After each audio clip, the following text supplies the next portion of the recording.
నేటి సాయంత్రం విశాఖలో సీఎం చంద్రబాబు పర్యటించనున్నారు. ఇక రేపు సాయంత్రం నుంచి 3 రోజుల పాటు విశాఖలోనే ఉండనున్నారు చంద్రబాబు.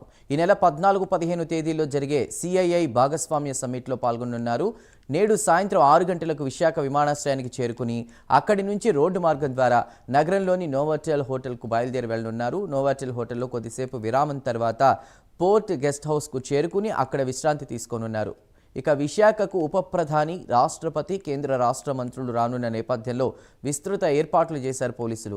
ఢిల్లీ ఘటనతో భద్రతను మరింత కట్టుదిట్టం చేశారు. దాదాపు 2300 మంది పోలీసు సిబ్బందిని విశాఖలో మోహరించారు.